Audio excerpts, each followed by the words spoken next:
Hi everybody, it's Dr. Natalie Rohr here from NeuroKids Canada.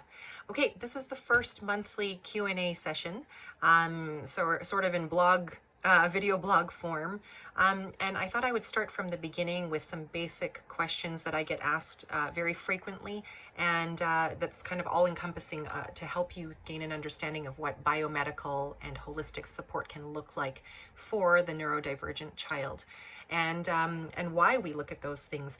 So I thought I'd bring you, I hear endless fascinating stories in my practice, but I thought I would bring you one story that was brought to me as a question by good friends of ours. And this friend was telling me about their client, this person's client, who has a child, a little girl on the autism spectrum. And this little girl, 7 years old, in the middle of the night, escaped the house. So of course, this was not expected. She's very hypersensitive to a lot of things, is what he described. Can't wear certain clothing on her body, can't wear a watch or anything to help the parents track her. And I believe she's been a flight risk before, but they've apparently sewn, little apple chips or what have you into so many items of her clothing in ways that they hope, she won't notice. So anyway, this child got out in the middle of the night and ended up somewhere down on the waterfront near where they live, and relatively far from where they live, actually. So of course, these are dangerous behaviors, and it really concerned the parents.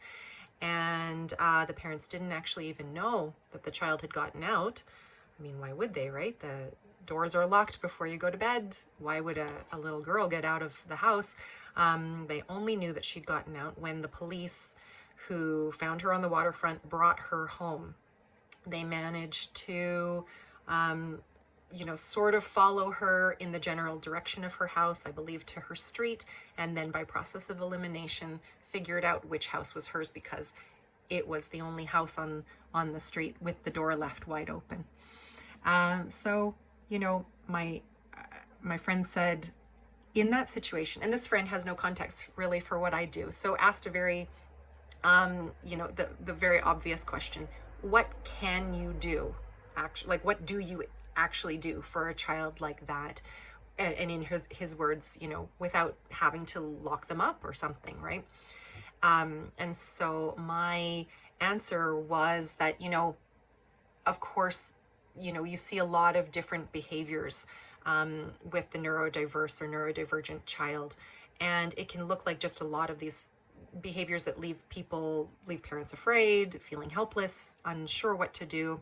What I hear when I hear that story is, from a biomedical standpoint, that to me sounds like, okay, there are a few things going on underneath. So first of all, the child's nervous system sounds like it's quite ramped up and possibly overactivated, and also the child's likely not sleeping very well if they're up in the middle of the night and they're very active and they're finding their way out.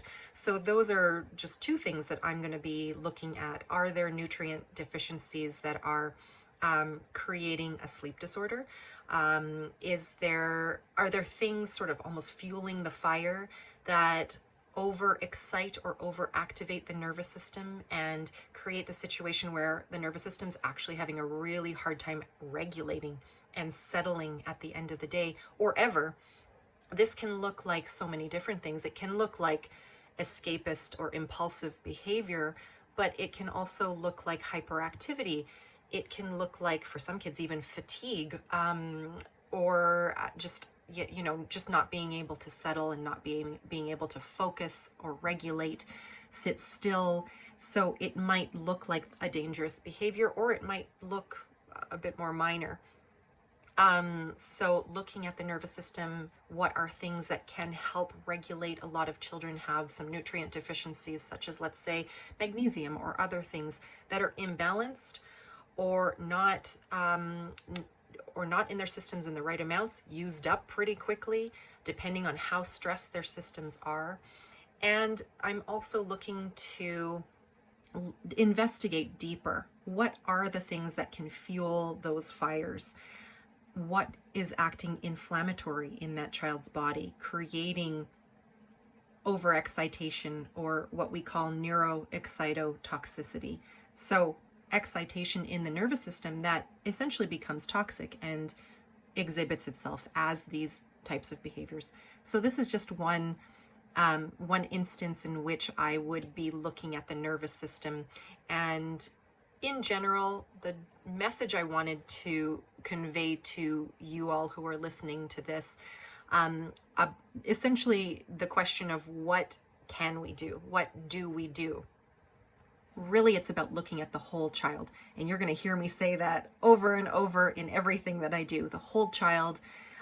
We take a whole child, whole family approach, but very specifically looking at the whole child and what is the unique biochemistry of that child underlying the behaviors that you see or the challenges that you see, addressing that biochemistry, and hopefully, obviously, with the very important goal of having them benefit from that.